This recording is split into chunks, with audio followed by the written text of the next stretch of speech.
Hello,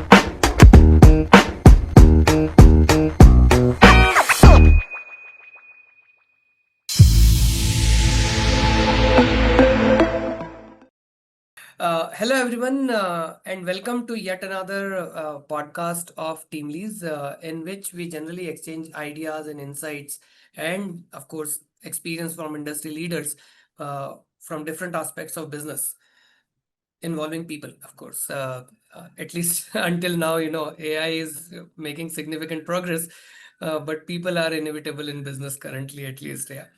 Uh, so we generally use this platform to discuss burning issues and ideas and concepts to come up with to understand the challenges that we are facing in the business world, plus what kind of solutions that are there or the opportunities that we have. Of course, India has become one of the biggest, fourth largest economy. We have a long way to go. So how we are going to grow from here onward? So that these are the kind of discussions we have. And it is an honor for me to have Mr. Vivek Sapre, CHRO of Vardhana Learning, to share his point of view and experiences on this podcast with us. Just to give you a debrief about Vivek, Vivek has close to 2 decades of experience, right from HR operations to strategy. So if you want to talk about any aspect of HR, Vivek is the right person to go to. And we requested him to join in and share his thoughts. And the best thing is Vivek has experience from manufacturing to BFSI to consulting to EdTech, and he heads HR at Vardhana Learning, right? So welcome, Vivek. Thank you so much for joining us. Thanks, Praveen, and thanks for your kind words. I'll try to see I do justice to whatever good words you spoke about. Oh, no, it's that's an understatement. I know. I mean, when I was going through your profile and I said that, oh, so many things. I mean, there's no box in HR playlist which is unchecked from your last 20 years of experience. So, good one. So I just thought that I would have this privilege of speaking with you. So today's topic for our discussion is the thin line between productivity and burnout. Yeah. Mm-hmm. Very Mm-hmm. interesting topic, very close to my heart, at least for last couple of years. The time we have been working from home, because there is no difference between work, office, and home, and no work, right? Uh, Mm-hmm. to add fuel to the fire, we have heard people talking about 72 hours work week, 90 hours work week. So I don't know where we are going from there. Uh, and last but not least, I was just checking a Gallup report of 2025, which says that 30% of Indian employees feel that they are stressed on a daily basis, and nearly 50% want to switch their jobs. So that's pretty much it. It talks more about productivity and burnout than anything else. Without a further Sure. ado, I just would want to ask you first question for our discussion, Vivek. Uh, what exactly is burnout in your definition, and how can one distinguish between productivity, being productive, and being tired and burnt out? Sure, sure. So I'm not a medical practitioner to start with, but yeah, I have borrowed few leaves from some of the good well-being practitioners, and I'll try to leverage that. So burnout in conventional way is something where you are feeling always fatigued, always exhausted. And it is not happening for a day or two. It is happening since a while, maybe a fortnight, maybe a month. And it need not always be just physical. It can be emotional, it can be mental. And some of the symptoms which will help you understand that, okay, maybe you are having a burnout is lack of ability to concentrate, easy irritability. You can get irritated or agitated very easily for petty things probably you were initially ignoring or till now ignoring, right? And then you are mostly cynical, mostly negative in your approach to work, in your approach to life. So all these symptoms, any of these, a combination of these can indicate burnout. But mind it is chronic in nature. It won't be that for 2 days you did some work, stretched, and then on third day you are feeling tired and you call it burnout. No, it would be there since a while, and the natural outcome if you are unable to focus, if you are unable to stay positive, would be impacting your productivity. The work which you were earlier closing for, say, within couple of hours. Now you are taking 3 hours and still not able to close.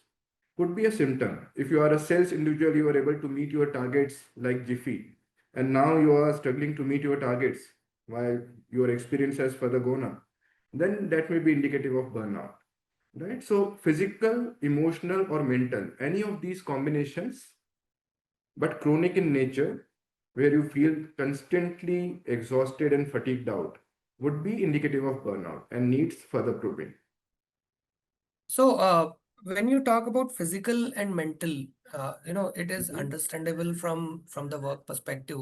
But can you Hmm. please, explain it little bit more from the three types of burnouts you talked about? Hmm.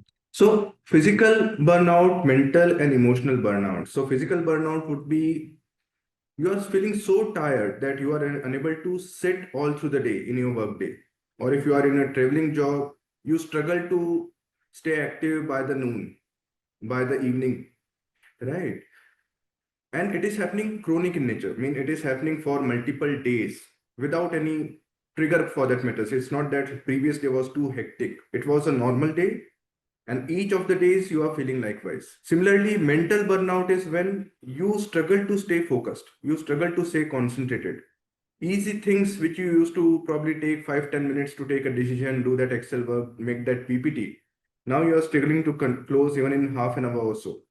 And likewise, when it is emotional burnout, so small irritants, small matters, which otherwise will not, someone honking behind you and you suddenly getting a road rage.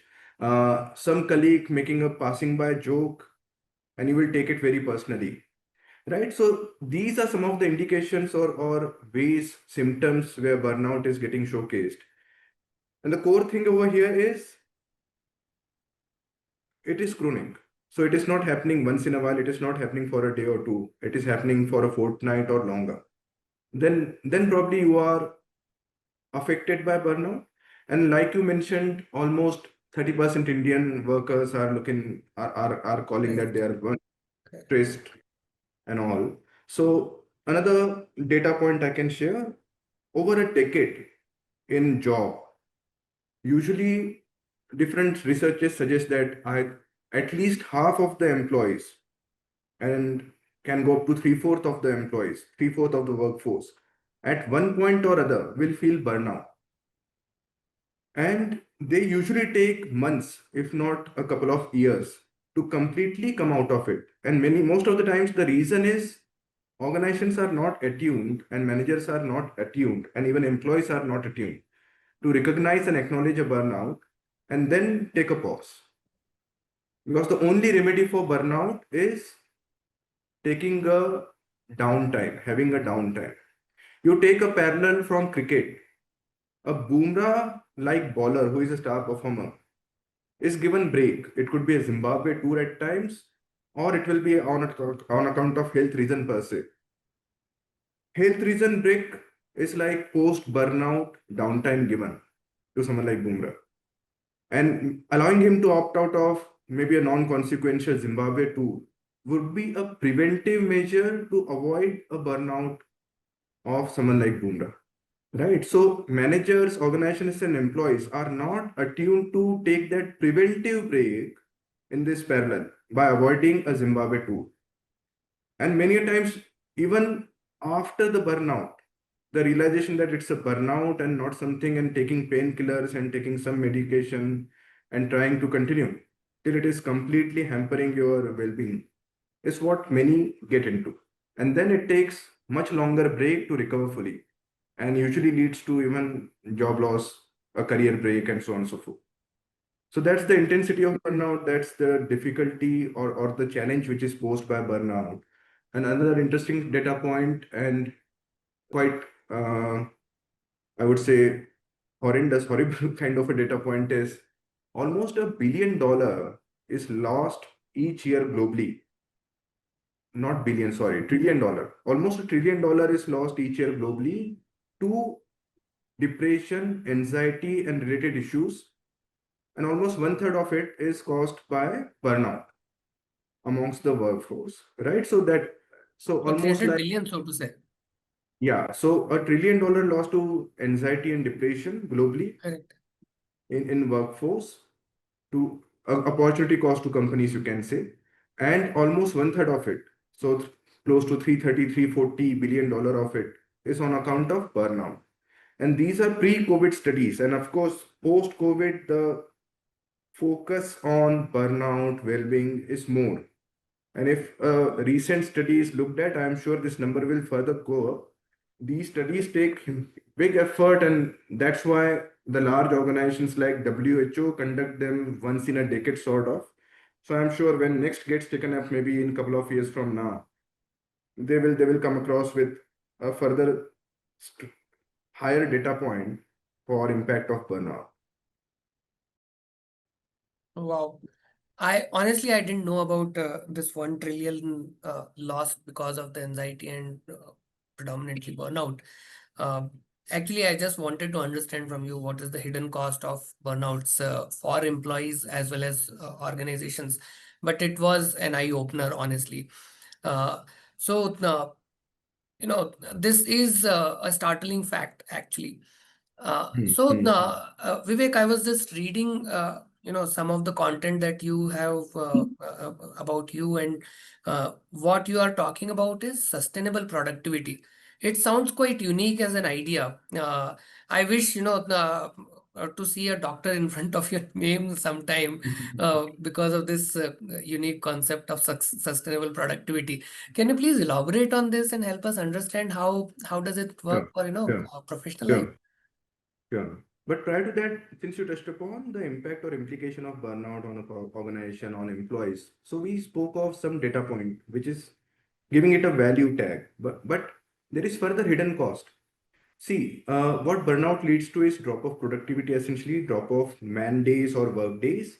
It also leads to emotional side of dissonance at workplace, whereby you are less cooperative to your peers. Team dynamics get a hit that is not quantified. This $1 trillion loss doesn't consider that, right? Further to it, we all say a happy employee leads to a happy customer. So vice versa is also true probably. So a dissatisfied, burned out employee will lead to a not so happy customer. And that again will lead to your top loss, top line, hit your top line, hit your bottom line. Those losses are again not quantified. So this $1 trillion can easily be multi-trillion dollars if Correct. holistically it is looked at. Okay. Now coming to sustainable productivity. So again, drawing parallel from cricket, the simple example which I gave of Bumrah, he's given breaks or he is forced to take breaks, right? So sustainable productivity is something like that. You do take best out of your employees, allow them to be at productivity wise at top of their game, right? Give them challenging work, good assignments and all. But also have in your mind, and employees should also have in their mind, that after a stretched assignment, there is definitely a need to have a break, right? So couple of months of stretched assignment or very strenuous targets or a very intense project of 2 weeks probably warrants you to take a couple of days break, if not longer. And I had been part of some organizations where my managers were really great humans as well as great leaders, and they used to see it, and they will come to you, Vivek, great work, job well done, project completed, now taken off for a couple of days. Now take a half day, right? That ensures you are not getting into burnout. That closing down or shutting down is needed. It can be needed for physical recuperation, or it can be needed for your emotional or mental well-being again being restored, but it is needed. So as an employee, as an individual, we should know when my body or my mind warrants that. Of course, you cannot make it like becoming too easily and vulnerable to some fatigue or some distress, which is not exactly burnout. But when you sense that it is chronic, the keyword over is chronic.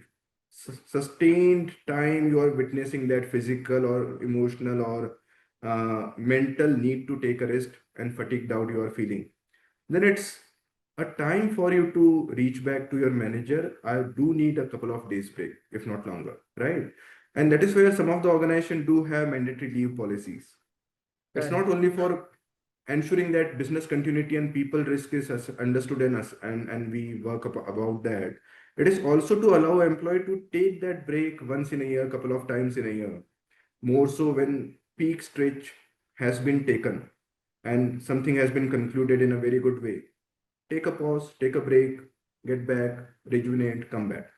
That's the intent behind it. So, sustainable productivity is about giving your best and then taking a break.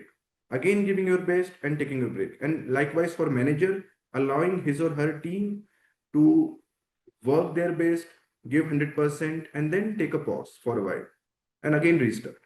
So that's sustainable productivity. In Bumrah's term, if he is taken to every Zimbabwe tour and Bangladesh tour and no pause given, and then IPL and then Ranji Trophy and domestic cricket, international cricket, mind it, twice a year he will be on a 2 months unable to play kind of a mode, right? So you don't treat your teams likewise. You have to see when they need a break, and that awareness is required, and that is why sessions like this would be of help. Both managers, employee, and organization in general need to be aware that okay, we are not expendables and we are not AI driven robots. So there will be moments when this pause is required, and it is only for the good of individual, team, and organization. Correct. Yeah. Correct. Yeah. So, I was just thinking about it long back. Sometimes I had joined, the New Year resolution, joined gym. Hmm. Uh, Hmm. and then the coach used to tell us that, one day you have to do cardio, one day you have to do muscle training and so on and so forth, right? Hmm. Lower body, upper body, this and that. So that used to be kind of sustainable, this thing also that, your muscles are tearing and then developing. So Hmm. that's the kind of break you're talking about when you're talking about sustainability, Hmm. sustainable productivity, right? To some extent, yes. Okay. Quite. You can take that as a parallel again. But here we are not talking of every alternate day kind of a break. Otherwise, people may get right. So we are talking of say 2 3 months of intense effort, or at least a fortnight of really 17 18 hours kind of a day you are slogging, right? Mhm. And then taking a couple of days break, or maybe if it is multiple months effort, then taking a week's break, a mandatory leave, leveraging that, utilizing that. Many corporates allow 10-day mandatory leave, which can be into two parts. So 5 days this time, then 5 days some other time. Leverage that, benefit out of that. We are talking of that. But by no means it is indicative that okay, one day you work hard and then next day you can take an off. We are not talking of that scenario. I just want to be clear. Yeah. But yeah, quite a parallel. What you say is quite a scenario we can superimpose on this one. Mhm. Okay, so Vivek, just one question regarding, uh, we are in a business of contract staffing, right? So, Mhm. and I have been in businesses where, there were core employees, those who are employed in the company, and there used to be some contractors. So, Hmm. in your experience, because you bring quite eclectic experience from manufacturing, consulting, BFSI, tech, everything, almost every industry you have worked in, from top to the bottom of HR function. So, do you see any difference between work pressures on contract staff versus the core employees, or it is the same? How is it? I mean, in your 2 decades of experience, how it has panned out? If you can provide some light on that. So I'll try to, I have understood your point. I'll try to break it into two. Contract staffing, largely by nature, can be of three types, and where they are stations can be broadly of two types. So from stationing point of view, they are either co-located with client's employee, or they are at the back end, say BPO, IPO kind of a workforce. When they are co-located, again, there could be couple of streams. One would be admin, facility, that kind of a support staff. Another would be the big force of IT, right? Again, there are a lot of freelancers and contract, and many companies don't want to have very big workforce in IT, while they will keep on needing some software in-house development, some maintenance, and so on and so forth. So project specific, they will hire Correct. IT workforce, right?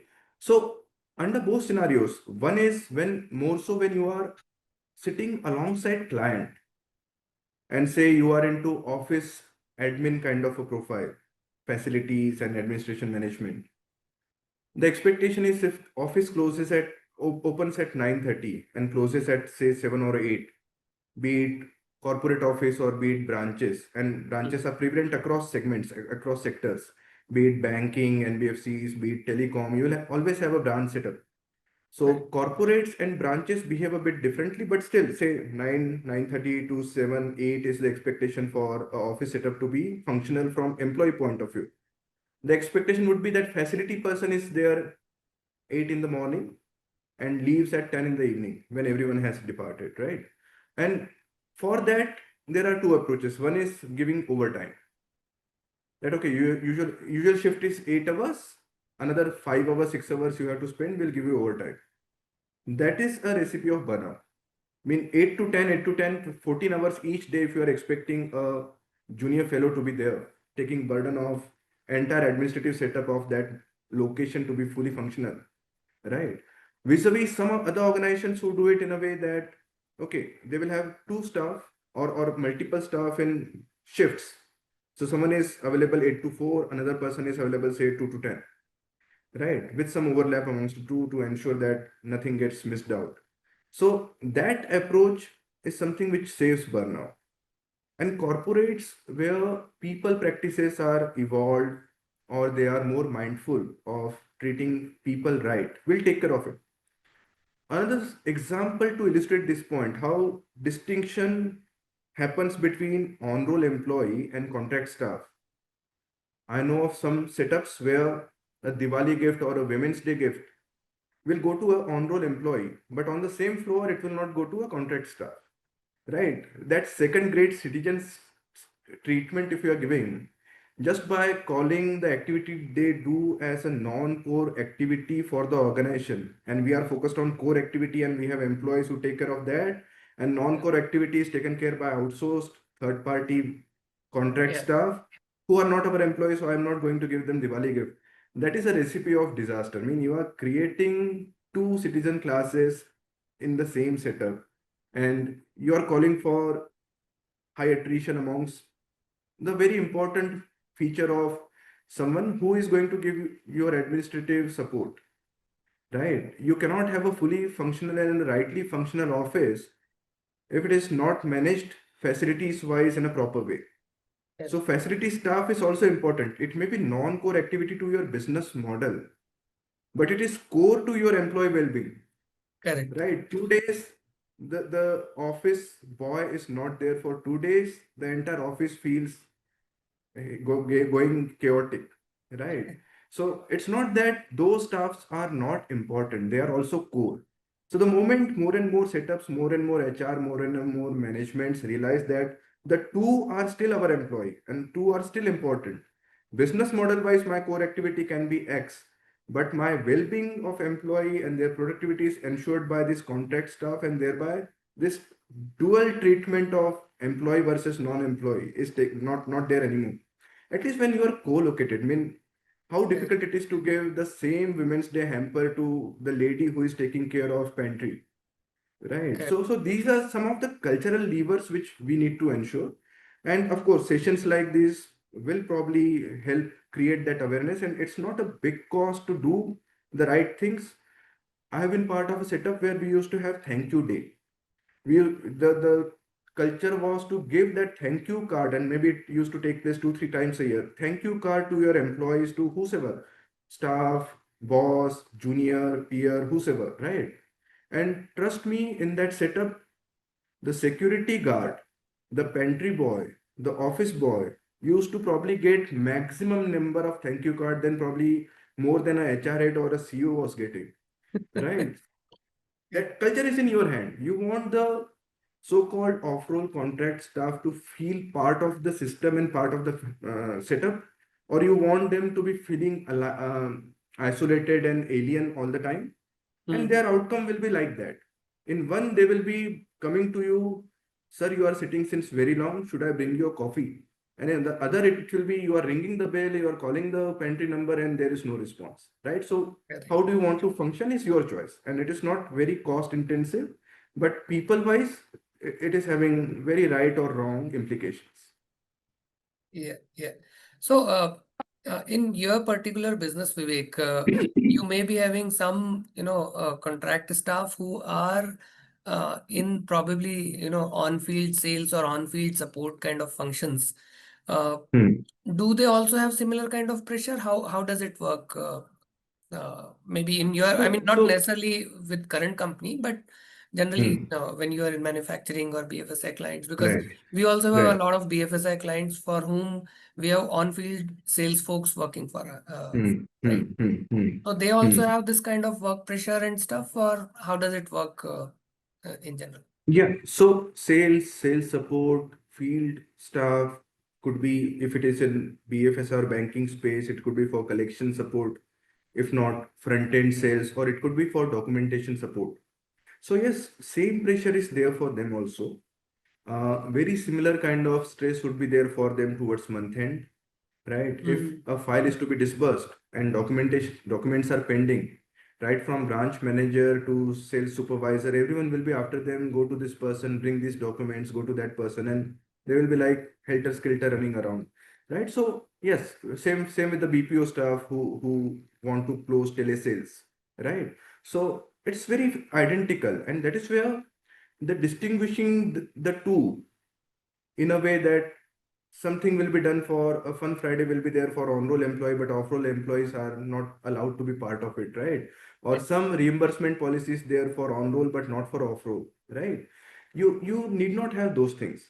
They anyway have a notion that they are on contract, so they anyway have a job insecurity notion in their mind. That itself is, I mean, when you are in probation period, when you join a new setup, at least in junior level, mid level, you would have, right? Those 6 month period, there's a sword hanging kind of a feel that, okay, if something goes wrong, yeah, if I miss out on something, my boss will say, no, you are not confirmed, and I may have to again look for a new job, right?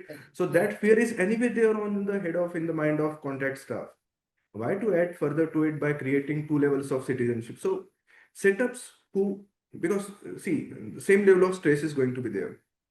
The setups who give same leave policy, same reimbursement policy, at times same incentive structure, even for contract staff, usually thrive. And setups who don't have will always have a new office boy, a new scanner boy, a new dog boy joining, and someone will have to keep on redoing the thing.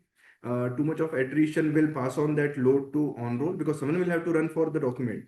If the Correct. document boy is not there, then our on roll would be running. Leaving sales meeting aside, that person will be running for collection of document, maybe a less productive for the CTC that person would be at, right? Yeah. So the recipe of disaster is with you, and recipe of curing it is also with you as a organization, as a HR person, as a manager. So dual treatment, creating two distinct citizen classes, is not what good organizations would warrant. And Yeah. same treatment would be given to contract staff, off-roll staff, what is given to on-roll. Correct. Correct. So, one very useful question, which is from an individual's perspective, if I talk about, and from an organizational's perspective. So I would Mhm. want to know from you, Vivek, because you had been in the industry for so long and you have worked on sustainable productivity and burnout so much. So what is one piece of advice or a couple of advices that you would want to give to employees as well as leaders so that, Mhm. they can prevent burnout for themselves as well as for the teams? What would be Right. those advices? Sure. So for an individual, it is very important to be able to say no at times. Right. The propensity of managers to pass on something to you, more so if you are the brightest, the most dependable fellow for your boss, right? Is very high. And it is good. It also allows you to get fast track growth. It allows you to have an ambitious, aspirational journey in your career, right? But there will be moments, either on personal side, you will be fatigued and stressed, if not on professional side, or there will be moments when mentally or emotionally, if not physically, you are drained, right? So those moments, be able and be sure to raise your hand and say, not this one, I need sort of space, can this be assigned to someone else, right? So ability to say that no. And likewise for managers in general, organization and their leaders, one very important thing is, if you are managing a team of 4 5 or higher, right, you may always have one or two those very dependable, very reliable guy, and you will always keep on putting something in their plate. slightly Yeah. be slightly be aware of the fact that beyond the point it may lead to them parting ways and others not becoming what they can potentially, right? So those two will not become three, four, five unless the third, fourth, and fifth gets opportunity to take good assignments and deliver.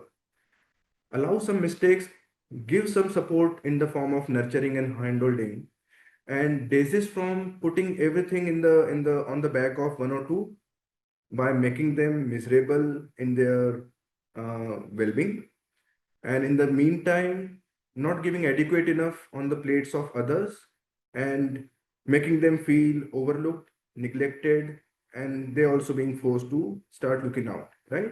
So many managers where attrition is very high, while for the organization it is x, in the under those managers if it is 1.x 2x, if they reflect upon it, the reason for that attrition might be coming from this, that they are parking everything good with just one or two. So neither they are happy, those one or two are not happy, and other three, other four are not getting adequate enough. And thus they are also always looking out that I'm not getting a value add, I'm not learning something, right? And that's what managers should avoid. They should be fair in distribution of workload, and they should be fair in giving opportunity to not so established team members also to deliver and win that credential. Understood, understood. So basically, you're talking about balance when it is about leaders, it's more about balancing within the Yes, team members. And when it is yes. about an individual, it's more about the ability to take a step back and say that, Hmm. it's I'm getting overwhelmed. Probably I would need Right. a break, either say that or say no to some new assignment, which probably would be, you may not be able to do justice because of the work pressure or Yeah, stress or yeah, maybe burnout, right? yeah. Awesome. Yeah. Absolutely. So very, very insightful. I mean, very easy to implement and very practical and, useful Hmm. also. A great point, Vivek. I've actually taken it as a note, for myself also. It's seriously, it's a great insight. Yeah. So which part of it? The individual side of it or the manager side Oh, of it? both actually, both. Okay. See, Okay. it applies to me from both perspective as an employee as a leader. No, good to acknowledge. I mean, of course, if we can reflect upon ourselves, nothing like it. Yeah, correct. Yeah, so with this, we would, conclude this podcast. Thank you so much, Vivek, for joining us. It was a wonderful half an hour discussion. I wish I could, continue even further because this is something, work-life balance and balancing rather, I would say, is actually one of my very close to heart kind of topic because I write on business economics and spirituality, which is where I get inspiration from Buddha. He says, Hmm. the middle path and balance. Yeah. So that's, very, very interesting. And thank you so much for sharing the concept of sustainable productivity, first thing. Second, giving us the insight that, how easy it can be to avoid burnouts and giving us more insights about the cost of burnouts, right? And that is actually the tangible cost you talk about 1 trillion. The other costs you Hmm. did not even, I mean, they are all other costs are not very evident to us and they cannot be quantified in some cases. Thank you so much, Vivek. It was pleasure speaking with you, and I would look forward to having you on board once again sometime in future, where we will discuss some. Sure. It will be my pleasure, and thanks a lot, Praveen, for inviting. Thank you. Thank you so Thanks. much.